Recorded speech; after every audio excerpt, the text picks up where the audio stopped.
Good morning, everyone. Welcome to Sports Shorts Daily, presented by LeBear's Casino. Tommy Krysan with us here on this Hump Day edition over at Tremonti's Meat and Seafood in Baton Rouge, right by Parkview Baptist High School and Jefferson Highway off Airline. I am in an undisclosed location presented by Louisiana Sports Hall of Fame. Was up in Alexandria last couple of days.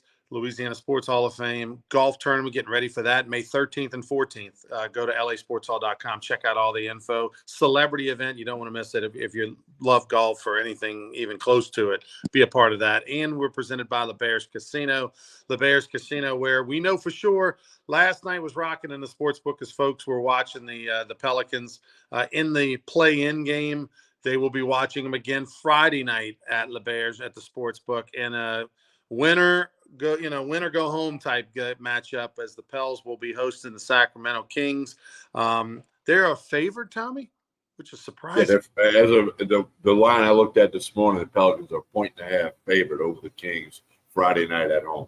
You know, it's surprising because the Pels have had they lost last night to the Lakers. They were down as many as 18 points in the second half. They came all the way back, tied it. Zion Williamson was a beast, had a double-double, had 40 points. But then he leaves with 3.5 to play with a pain in his lower extremity. He'll have imaging today to see if it's something that would keep him out of the play-in game on Friday. They were not the same with him. I think the next highest scorer was like Murphy with 12. So Zion carried the team. Who knows? You'd like to think the Pels probably would have won had they had him the last 3.5 minutes of the game from when it was tied to where they lost by 4. But the Pels have had a better road record than they have home record, which doesn't happen very often, especially for a good team that's, had a good year. But in the last 2 games against the Lakers, they sure didn't match up with them at all. They got blown out on Sunday. They were down 18, came all the way back, but ended up losing back-to-back games to the Lakers, who've been at the Four Seasons for 4 days now down in New Orleans. And I don't know how I know on paper they're supposed to be favored, but whether Zion plays or not, clearly he's not going to be 100%. Ingram's not 100%. He's playing, but he's not his old Ingram self. I would, if I was a bettor, I'd have to go Sacramento right now. I think I'd have to go Sacramento. I did have a small wager on the Lakers last night, so we hit that one. But I'm thinking I want to get in now while the Pelicans are favored, because if it's announced that Zion's not going to play, that line's going to move. So right. We'll see. Yeah, it's hey, great for the pocketbook of the Pelicans coffers, because you had the mega sellout on Sunday with the Lakers. They were in 6th place. You win, you're in. You lock the 6th place. You don't play till Sunday. You get to rest and heal. Boom, you get blown out by the Lakers. Then on Tuesday, sold out crowd. But by way of losing, they get another home game. So and if they win that, now they're in a series where they're going to get at least 2 home games. So it's good for Gail Benson and the Pelicans front office that they're getting these home games, and for the bottom line. But it's not good for the team, who could have used a week off. Although, hey, Lakers, congratulations. Be careful what you wish for. Now you got the Nuggets. Yeah, that was talk that they may tank it to not play the Nuggets, but sooner or later they're going to have to play the Nuggets anyway. So, hey, might as well go get it done. Can't run from anybody. Of course, the Nuggets knocked off the Lakers, swept them last year in the Western Conference Finals, and looked to be one, maybe could go back-to-back for sure. All right, so the Pels at home on Friday. Sacramento blew out Golden State. They had no problem at home in their play-in game. So the winner of the 9 and 10 matchup between Golden State and the Kings is the Kings, and now they take on the loser of the 7-8 matchup. So right now, even the Pels were in 6th place on Sunday. Even if they win on Friday, they'll be in 8th place. But if they lose, they'll end up 9th. So in a matter of 3 games, they could potentially go from 6th to 9th in the Western standings. That is not the way you want to be playing going into to any sort of chance in the playoffs. I know you didn't get a chance to watch all of the game last night. I didn't get a chance to watch all the game because I was doing the LSU UNO game. But I want to touch on Zion real quick. It's amazing how we're the overreaction society. He has one playoff type game, right? 40 points, and now we're like, hey, he's the franchise. He's the best player. He's this team is the same team as it was at the beginning of the season, Tommy. When they have the big three, when they have McCollum, when they have Ingram, when they have Zion, when they are healthy, they can beat anybody. They can play with anybody. You remove one of those pieces, especially you remove, you got a banged up Ingram is not 100%. You got a banged up McCollum. It's just not enough. You got to have two healthy pieces and a half a piece on the third one for them to have a realistic chance. And they right now, was the fact that Zion left the game with 3.5 to play in a tie game against the Lakers when he's having the game of his life tells me that he's in some serious pain. I would like to think that Zion Williamson would fight through discomfort when the season's on the line and all that kind of stuff. But the fact that he left and the fact that the Pels are okay with that tells me that I don't know if he's going to play on Friday. And if he does, I mean, when he starts to feel pain again, is he out? Yeah, it's certainly some question marks flying around that whole thing. I'm like you. This is a game on December the 16th. Okay, go to the locker room. Go get, don't play through it. But this is different. It's playoff time. I mean, it's got to be addressed differently. Everybody in the NBA right now has got aches and pains and soreness and stiffness and bumps and bruises. I don't know. We'll see. I think now if he does not play Friday, then we know that the injury was significant. If he's like ready to go, scores 40 again, then it's going to be like, why didn't you push through it Wednesday night, or Tuesday night? I would think that if he does not play on Friday, that they're going to not, make it be worse than it is, right? Because look, at the end of the day, it's up to the player whether or not, the doc or the medical staff, they're grabbing that knee, grabbing that ankle, going right here. Do you feel something here? And if you go, they're like, oh, but if you go, no, doc, I'm okay. No, I'm okay. Even if you're not, that's the difference. And look, when I grew up and I watched Bird and Magic, it was a lot of, yeah, I'm good.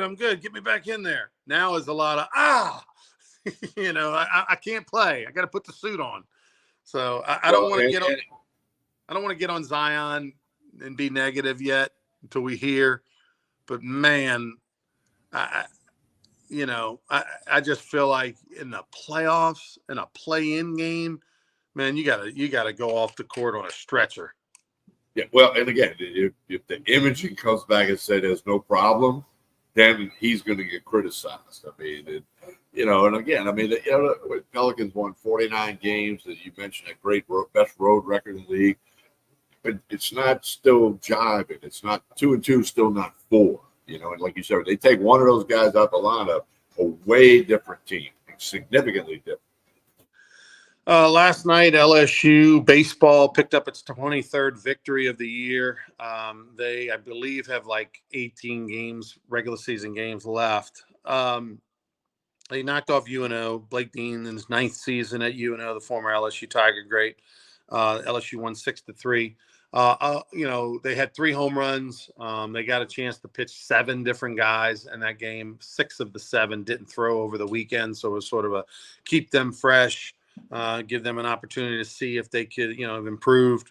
Braswell had an error on a routine ground ball. He did have a hit, and to his credit, Braswell, who batted .255 last year at South Carolina and 38 starts, is hitting .292 on the season, and he's leading the LSU team with like .333, I believe, or something around that in the SEC play. He's one of 3 LSU Tigers with 11 or more at bats in SEC play that are batting over 300. Milam, White, and Braswell. So he's getting it done offensively. That's a surprise and not a shocker to Jay Johnson, because he said he one of the most improved players offensively in the fall. But now, okay, so the offense is improving, but he picked up his 10th error of the year, and he's fielding somewhere around 9, 10, 9, 15, something like that on the year. Tigers go on the road to Missouri this weekend. Here's what we know about Missouri. Missouri in SEC play has an ERA around 5.5. LSU has an ERA of 7.7. So Missouri 2 runs better in SEC play per game than LSU on the bump. So advantage Missouri there. LSU is batting 250 in SEC play, but Missouri is hitting less than 210. I think it's like 205, 208, something like that. So that's awful. I mean, that's terrible. Okay, through halfway through their season, they're not even hitting 210 in SEC play. So advantage LSU there by just as much as 2 runs is a big deal in the ERA. 40 points is a giant deal in hitting. So really going to be an interesting series. 2 teams trending in the opposite directions. Missouri has won 4 of their last 6. They swept Florida at home. They won 1 on the road against Georgia, the opening game against Georgia of that series on the road. So they are playing better, their best baseball of the season right now, playing with a lot of confidence, particularly at home. And LSU is figuring it out. They're just struggling. They've lost 5 SEC series in a row. First time that's happened since the 70s, since Tommy was on the bump at Southeast. and yet they can't look ahead, TK. They've got to figure out a way. They have to win 2 this weekend. Like if you don't win 2 and you've only got 4 series left, start playing for next year. Play all the guys that you want back for next year and start looking for next year. I'm not even being the king of exaggeration. Like, if you think you want that guy back next year and you think he's might go in the transfer portal or whatever, let's go. Let's start playing those guys. And I think you saw a little bit of that with Moffitt and Johnson over the weekend. They pitched twice each in Tennessee. I think that was a little bit of, hey, we got to get these guys ready. With these older guys that we were counting on ain't doing it. Let's get these younger guys ready. Yeah. Well, and you kind of made reference to the fact, Missouri can pitch a little bit, but they can't hit, but you're right. LSU got to come back from Missouri with at least 2 wins, if not 3. Okay. 1 at a time, go with all the cliches. But no, I mean, a month ago, Missouri was awful. They played better. Garrett Jackson, the guy I got to know when he was a head coach at Southern here in Baton Rouge, good guy, huge baseball guy, big family guy, big baseball guy. And, I think he's going to get that program going in the right direction in Missouri. Big steps he's got to take, but he's at home and he knows LSU has not played well.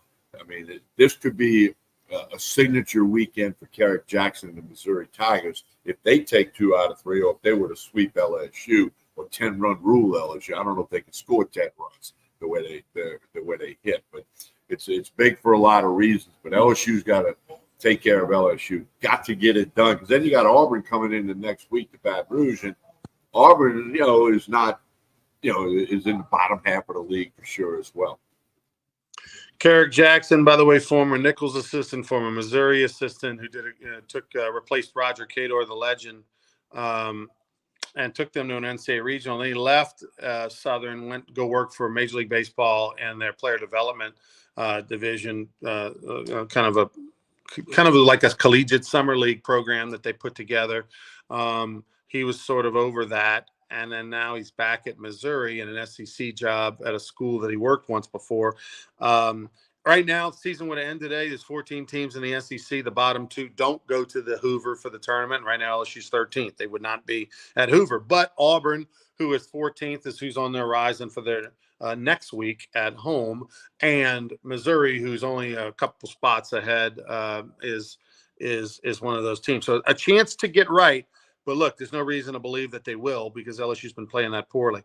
The games are at 7, 4, and 2, 7 Friday, 4 Saturday, 2 on Sunday. And you can watch the game on the SEC network, the full linear network, on Friday night, and then the app on Saturday and Sunday.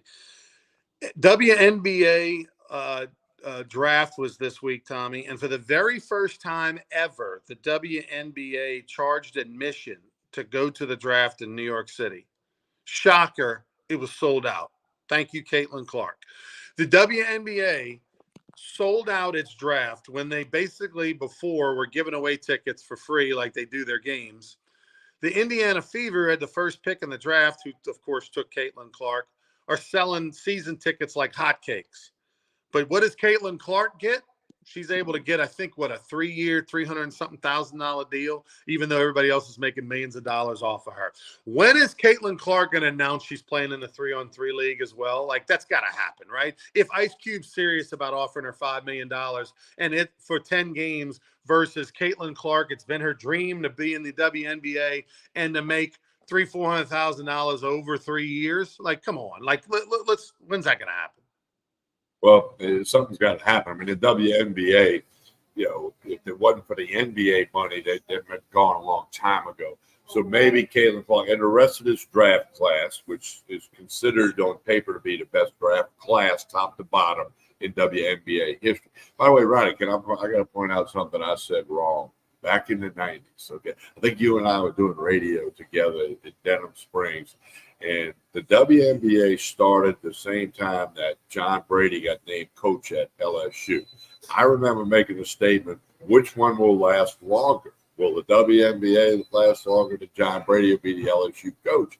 And I said, John Brady will last longer. The WNBA, that's going to be a 1, 2, 3 year thing like a lot of these fleeting pro football leagues we've seen. I said, it's not going to survive. Well, then it only survived because of the NBA money. But now they've been around for a while. And we'll see if they can capitalize on what's going to happen now with this class. They got a lot of good players in the league already. It just doesn't get the attention that maybe it gets. And, just talk about where they got to make more money. Well, if they could sell more tickets, get more TV money, then the players will get more money. But then off the court, Caitlin Clark's going to make a ton off the court.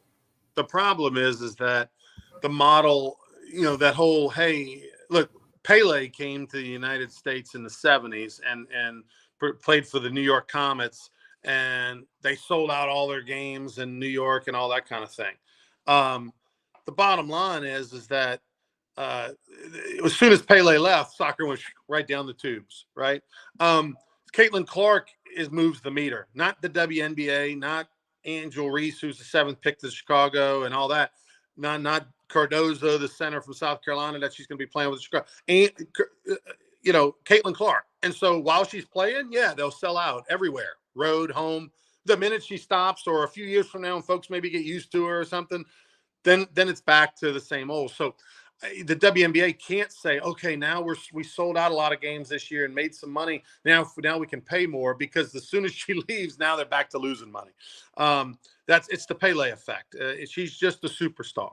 And so I don't know. We will see what happens there. It's very interesting, the whole Caitlin Clark saga and the whole situation that's going on in the WNBA. But I'll be watching. Now, the question is she going to take the money and go to the 3-on-3 league, or can she do both?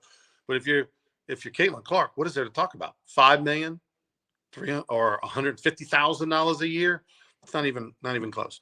All right, TK over at Tremonti's Meat and Seafood. Tremonti's located, of course, over there next to Parkview Baptist on Jefferson Highway. The best place.